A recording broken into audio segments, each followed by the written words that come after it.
Guardians of the Galaxy Volume 3 is the best Marvel movie since Endgame, mainly because James Gunn and Guardians formula works perfectly. Here is a quick recap of the movie. Spoiler alert, as it is all the main plot of the movie. As a baby, Rocket is a test subject for the High Evolutionary in order to create a counter-Earth populated by anthropomorphic animals. In his cage, he is met by Leela, Teefs, and Floor, and the three become friends. They later learn that they will not be part of the new Earth after the High Evolutionary perfects the formula to anthropomorphize. He kills Leela, Teefs and Floor, enraging Rocket, who attacks him and escapes. Years later, the Guardians of the Galaxy have established their headquarters on a rebuilt nowhere.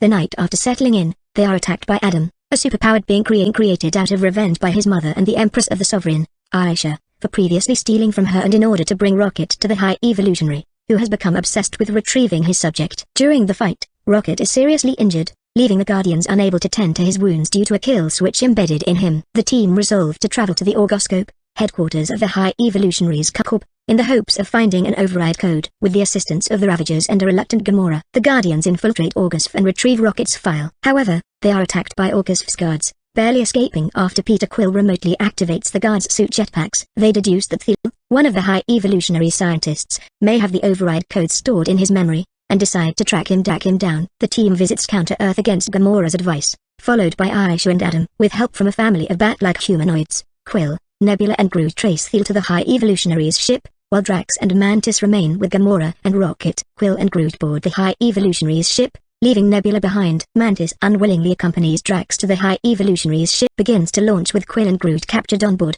a process that also destroys Counter-Earth. Gamora stays with Rocket, but is attacked by a pig warrior sent by the High Evolutionary, who, herself, is killed when Warlock arrives looking for Rocket. Gamora overpowers Adam and launches the Guardian's ship. Quill and Groot successfully defeat the High Evolutionary's forces and capture Thiel, jumping off with him and retrieving his memory before Gamora meets them. Meanwhile, believing Quill and Groot are still on board, Nebula, Mantis, and Drax board the High Evolutionary's ship to rescue them, and a weakened Adam senses that his mother is in danger but is too late to save her. On the Guardian's ship, Rocket flatlines and has a near-death experience, where he is met by Leela, Teefs and Floor, who tell him that come before Quill successfully implements the override code and revives him. Mantis, Nebula, and Drax come across hordes of imprisoned children on the High Evolutionary's ship before being captured themselves, and placed in a chamber with obelisks. Mantis is able to persuade the obelisks to side with them, and the three escape the chamber before reuniting with the Guardians and overpowering the High Evolutionary's army. Kraglin and Cosmo arrive in Noah, which Cosmo connects to the High Evolutionary's ship with the help of Nebula and Kraglin,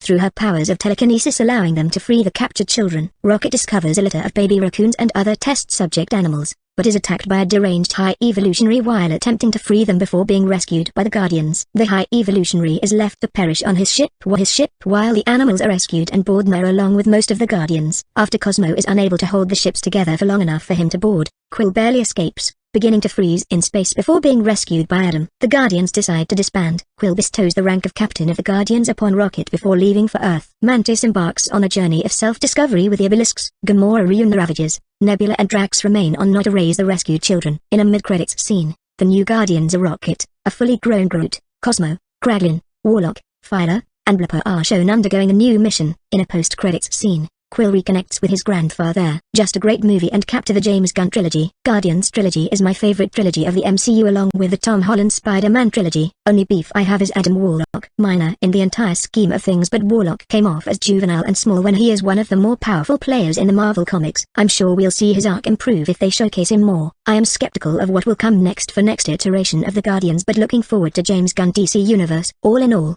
go watch Guardians Volume. Rewatch first 2 after exiting this movie. Talk to you soon. Subscribe and look for more reviews and recaps.